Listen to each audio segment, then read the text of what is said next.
Hello, welcome to the United MEC Leading Edge podcast series. Today, we'll be discussing the rules governing negotiations under the Railway Labor Act, often referred to as Section 6 negotiations. I'm the United MEC media spokesman, James Belton. And I'm Senior Communications Specialist, Katie Adams. Jim, I understand the Railway Labor Act governs our contract negotiations, but why are we governed by railway rules if we're pilots? Well, although these rules are derived from a time in our past when railroads were the primary means of long-distance travel, the Act or the law now applies to airlines, and its provisions govern our negotiations. I hear Section 6 pretty frequently. Can you explain that? The Section 6 is the part of the Railway Labor Act that applies to contract negotiations. You see, the RLA, as it's known, that's the federal law that guarantees airline workers the right to organize and join unions like ALPA. The law allows ALPA and other unions to conduct their business free from any coercion from management. Okay. And is Section 6 the part that allows us to get a contract? Yes, precisely. The Act provides the process for contract negotiations and how to resolve grievances through judicial processes known as system boards. But the main goal of the Railway Labor Act is to avoid interruptions to interstate commerce. So does the Railway Labor Act provide a timeline for negotiations? No, Katie, no specific timeline. That's not a provision of the Railway Labor Act. You see, the bargaining timeline is the direct result of the issues being discussed by both parties. How long it takes to reach an agreement, well, that isn't part of the Act. The Act doesn't dictate terms of an agreement.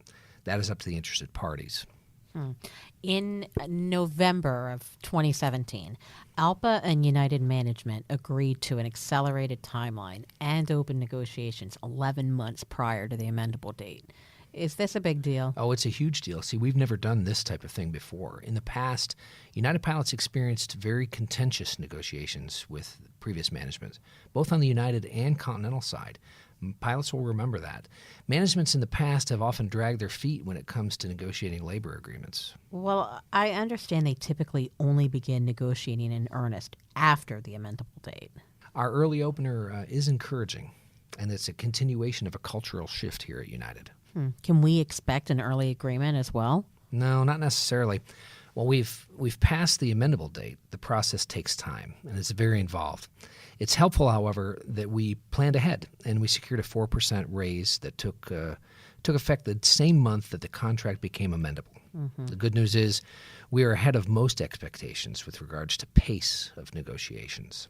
Didn't the MEC chairman, Captain Todd Insler, recently state that we are presently a few years ahead of our previous contract timelines? Oh, he certainly did, and we are, but let's focus on the process. Okay, well then how does the process begin? The bargaining begins when we exchange opening letters.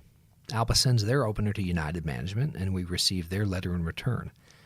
The opening letters spell out the desires of each side in general terms. Oh, this occurred for us last March, right? Yes, it certainly did, Katie. Is that when we want to tell them what we want?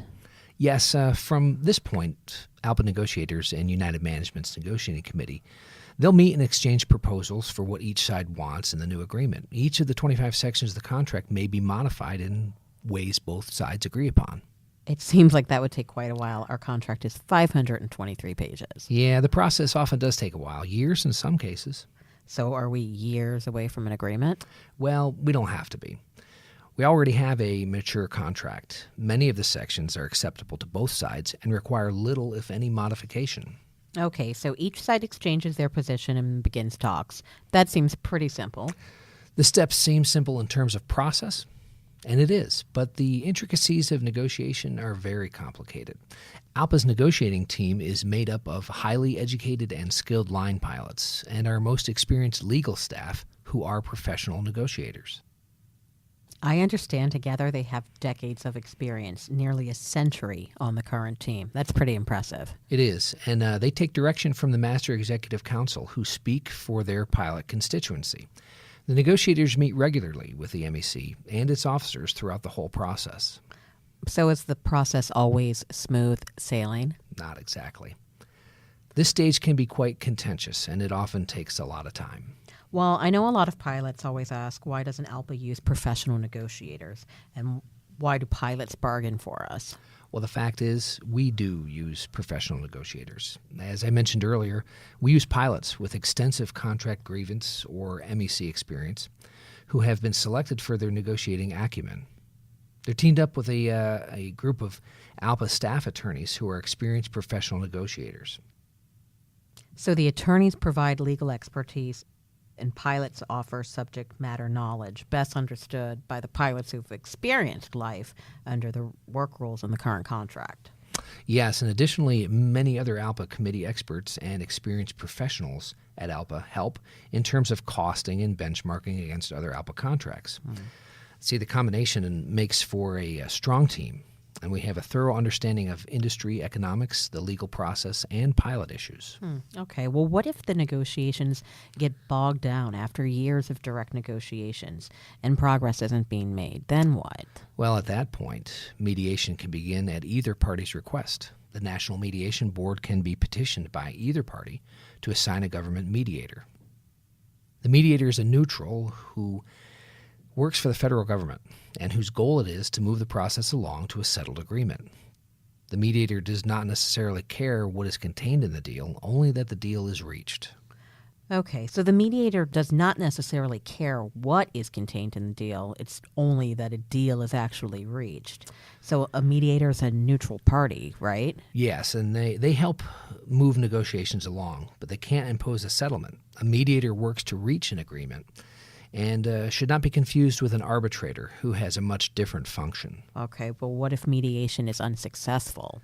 Well, the Railway Labor Act outlines a whole myriad of steps that must be taken, most of which are only used in very rare circumstances. See, the NMB can employ one or all of the measures in order to guide the parties into reaching an agreement. We plan to discuss this in further podcasts if the need arises. Well, this is certainly a very complex process. What advice can we give our pilots concerning their questions? Well, Katie, it is a complex process, and that's why my advice is to become educated about the process and stay involved.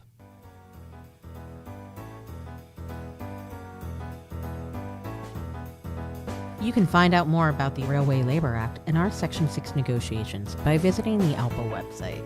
For further information, you can engage your LEC officers or MEC committee members directly. If you have questions, we can answer them. Now is the time to get involved and stay informed. On behalf of the United MEC, thanks for listening. I'm James. And I'm Katie.